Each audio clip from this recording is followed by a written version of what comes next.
சொல்லுவாங்க, எங்கும் தமிழ் எதிலும் தமிழ் அப்படின்ட்டு. இப்ப அப்படி கிடையாது.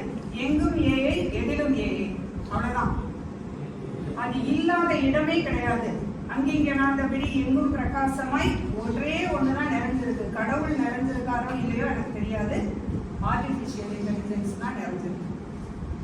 இமேஜ் ப்ராசஸிங் பண்றோம்னா ஏஐ, சிக்னல் ப்ராசஸிங் பண்றோம்னா மெஷின் லேர்னிங் ஏஐ, ஆண்டனாவா ஆப்டிமைசேஷனா ஏஐ.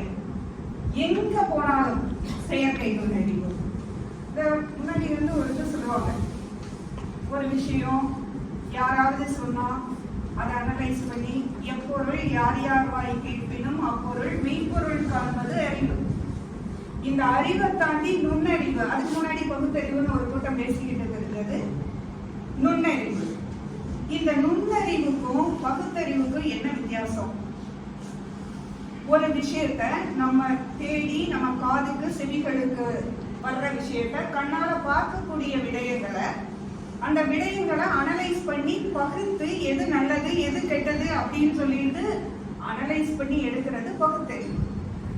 அந்த பகுத்தறிவுல நீ எப்ப மைக்ரோ லெவலுக்கு போறியோ நேனோ லெவலுக்கு போறியோ தட் இஸ் கால்ட் அஸ் நுண்ணறிவு. ஓகே, இந்த நுண்ணறிவு அழிவோட ஆரம்பம். எல்லா தொழில்நுட்பமும் வந்த புதுசுலையும் அது அழிவோட ஆரம்பம் அப்படின்னு தான் நம்ம பேசணும். பயாஸ்கோப் வந்தப்போ, சினிமா வந்தப்போ ஐயோ பூச்சாண்டி அப்படின்னு கதர்ன கூட்டம் இருக்கு. ரேடியோவுக்குள்ள ஒரு பூச்சாண்டி இருக்கு, பேய் இருக்குதுன்னு சொன்ன கூட்டம் இருந்துச்சு. ஆனா இன்னைக்கு ரேடியோ இல்லாத வாழ்க்கை நம்மளால அசியூம் பண்ணவே முடியும். ஒரு இடத்துல கூட நான் ரேடியோ அப்படின்னு சொல்றது not only the radio transmission மட்டும் இல்ல. I am generally talking about the communication.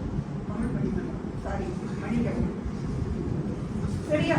இப்போ இந்த செயற்கை நுண்ணறிவு ஓகே. இந்த செயற்கை நுண்ணறிவால நிறைய விடயங்கள் நடந்துகிட்டே இருக்கு தினந்தோறும். அந்த பொண்ணு ஒண்ணு சொன்னா, அந்த பையன் ஒண்ணு சொன்னாரு. ஒரு எந்திரன் படத்துல சிட்டி ரோபோ, அந்த சிட்டி ரோபோக்குள்ள ரெட் ஷிப்பை வச்சு விடுறதும் அந்த ரெட் ஷிப்பை அகற்றதும் ஒரு செயற்கை நுண்ணறிவுல இயற்கை நுண்ணறிவு. ஒரு மனிதன் தான் அதை பண்றான்.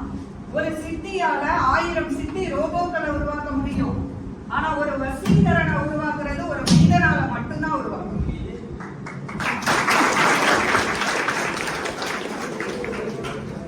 அந்த மனிதம், அந்த மனித நேயம், அந்த உயிர் நேயம் அப்படிங்கிறது யார்கிட்ட இருந்து தான் வரும்? ஒரு அம்மா அப்பாட்ட இருந்து. அதை கண்டிப்பா ஒரு ரோபோட்ட இருந்து நான் டெரைவ் பண்ண முடியாது. அத ஒரு அம்மா அப்பாட்ட இருந்து, அண்ணன் தம்பிகிட்ட இருந்து, முடிஞ்ச அந்த வீட்டுக்காரர்கிட்ட இருந்து எடுத்துக்கலாம். சரியா? நம்ம குழந்தைங்களை நல்லா வளர்க்கறதுல அந்த பொண்ணு சொன்ன ஒரு பாயிண்ட நான் அப்படியே அக்செப்ட் பண்றேன். ஒரு பெற்றோர் பேரண்டிங் அப்படிங்கிறது வந்து ஆர்டிபிஷியல் இன்டெலிஜென்ஸோட கூறுகளா வந்து நான் அதை வந்து சேனலைஸ் பண்ண முடியாது, கிளாசிஃபை பண்ண முடியாது. பேரண்டிங் அப்படிங்கிறது அது ஒரு தனிப்பட்ட இயற்கை நுண்ணறிவு. அது செயற்கை நுண்ணறிவுக்குள்ள அடங்க முடியாத, அடங்கவும் அடங்காத ஒரு விடயம். ஒரு தடவை விக்டோரியா மகாராணி அவங்க அரண்மனைக்குள்ள இருக்கிறாங்க பிரிட்டிஷ்ல. அவங்க கையில ஹஸ்பண்ட் வந்து ஒரு கத்தியை கொண்டு வந்து அவங்களை குத்த வர, இவங்க கொஞ்சம் கூட அசையாம அப்படியே பார்த்துக்கிட்டே இருக்காங்க. அப்ப அவர் கேட்கிறாரு, என் கையில இருக்கிறது ஒரு ஷார்ப்பான கத்தி, கூர்மையான கத்தி. இந்த கத்தியால நான் உன்னைய குத்த வர்றேன். ஆனா நீ கொஞ்சம் கூட பயப்படாம அப்படியே நிற்கிறியே, அதுவும் நீ இந்த பிரிட்டிஷோட மகாராணி, உன்னைய நம்பி 3 நாடுகள் இருக்கு, நீ அப்படியே இருக்கியன்னப்போ அந்த அம்மா சொல்லுச்சு, கத்தி கூர்மையா இருக்கலாம், கத்தி ஆபத்தானதா இருக்கலாம், நான் மகாராணியா இருக்கலாம், ஆனா இந்த கத்தியை பிடிச்சிருக்க கை என் கணவரோட கை. அந்த கையில காதல் இருக்கு, அந்த கத்தியில, அந்த கையில வந்து அன்பு இருக்கு, அந்த கத்தியை பிடிச்சிருக்க அந்த கையில அன்பு இருக்கு, அதுல நேசம் இருக்கு. கண்டிப்பா அந்த கத்தி என்னைய பாதிக்காது, எனக்கு ஆபத்தா இருக்காது அப்படின்னு அந்த அம்மா. அதே மாதிரி தான் செயற்கை நுண்ணறிவும் ஷார்ப்பான கத்தியா மேபி இருக்கலாம், அது வந்து அழிக்கக்கூடியதா இருக்கலாம், மலீஷியஸா இருக்கலாம். ஆனா அதை பிடிச்சிருக்க கைகளுக்கு எத்திக்ஸ் இருந்துச்சுன்னா அதுதான் ஒவ்வொரு என்ஜினியரும் அதை எத்திக்ஸோட ஃபாலோ பண்ணுன அப்படின்னு சொன்னா அந்த செயற்கை நுண்ணறிவு என்னைக்கும் வளர்ச்சியோட இருக்கும், வளர்ச்சியோட படிக்கட்டா இருக்கும்.